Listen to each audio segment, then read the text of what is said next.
As hard as it is to sit and watch for, 2.5 years, I think you can sort of just go on autopilot mode, or you can try to improve and put yourself and say the call the play in the huddle, like the snap count. Try to go through, simulate what you would do if you were in there, and I think just when years go by, your football IQ improves, and I credit that to our staff and to Mike T. We've got great meetings each week in the morning where he kind of gives a synopsis from a defensive perspective, and so yeah, I think I just felt good having the whole week of reps, man. The last time I played, I found out 12 hours and 24 hours before, so it's nice to build the confidence through the week. The fast start helps invigorate the offense, and then I got good relationships with guys on both sides of the ball, and mess around a lot with 97 and 90 and Alex Highsmith, and so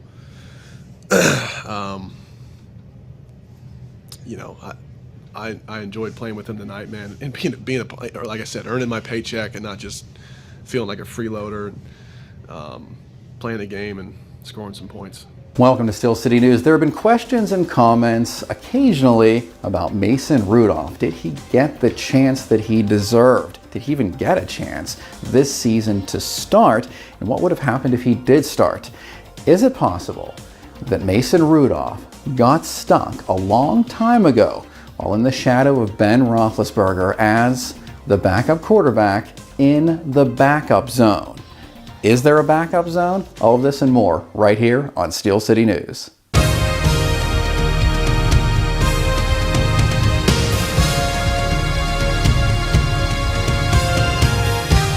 So it's an interesting question. Just like what some of us are familiar with, the friend zone, getting stuck in the friend zone, where you're always seen as just a friend in a relationship, but sometimes maybe you're looking for something else. Okay, all of that aside, this is a different situation, but is it possible for a quarterback to get stuck in the backup zone?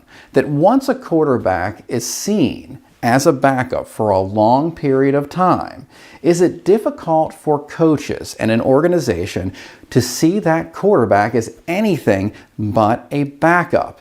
And did this happen to quarterback Mason Rudolph on the Pittsburgh Steelers?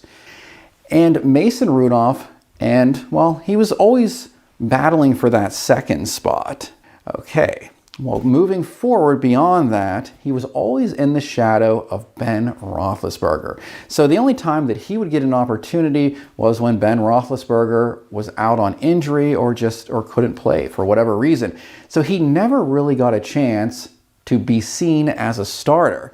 So after a few years of being that backup quarterback, is it possible that it's almost impossible to see him as a starting quarterback? Even though he has a powerful arm and he's extremely accurate and he does have good mobility, is it possible though that he's being overlooked because of that? Because he's been a backup so long? Being in the shadow of Ben Roethlisberger, one of the best offensive players ever to set foot in Heinz Field on the Pittsburgh Steelers, definitely one of them. Is that difficult to come out of that shadow? Well, people have asked that question, and Coach Tomlin said some things that indicate that he does have a lot of faith in Mason Rudolph. But is that just as a backup? He mentioned after the game that Mitch Trubisky came in after halftime and pulled out that win.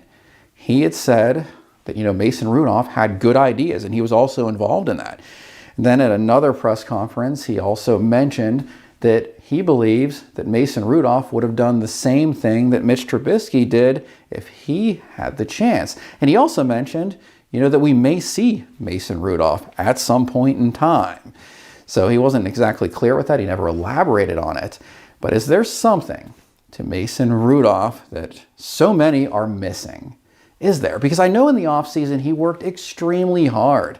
It's my understanding from some of the things that he said, it seemed like he was expecting to be QB1. going into this season. Then, of course, Mitch Trubisky and Kenny Pickett came along, and it turned into a 3-quarterback competition, as opposed to a rookie that would be his second string. So that all changed. And we don't hear much from Mason Rudolph, and he doesn't do interviews, because when he is the backup quarterback, he's not doing interviews. Mitch Trubisky does the same thing. Kenny Pickett did the same thing when he was the backup quarterback. You don't really hear much from them, but they are there. And the quarterback room, from my understanding and from what the quarterbacks have said, is a very close-knit group, and they do support each other. But it is a good question, and I had to address it, and, maybe others have similar thoughts that, did Mason Rudolph really get much of a shot this season to prove what he could do? I mean, in the preseason games, he was there in those games playing against mostly second and third string players. And Coach Tomlin even mentioned, when asked about that and his performance, said that he looked like a varsity guy playing against JV players. And he should be, because he's a veteran and he has experience. Did Mason Rudolph really get a fair chance at the starting position? Like I said, this is nothing against Kenny Pickett. I do believe that Kenny Pickett will come along. He's got what it takes to be a great quarterback. He just needs a lot of adjusting. At Pitt, he had a slow snap-to-throw ratio. It was over 3 seconds, and he's improved that. But he needs to think faster on his feet. He needs to get faster. And of course, a lot of other things on the offense need to come together to protect him better in order for him to do more of that. But he has an adjustment curve, and I believe that he will get there.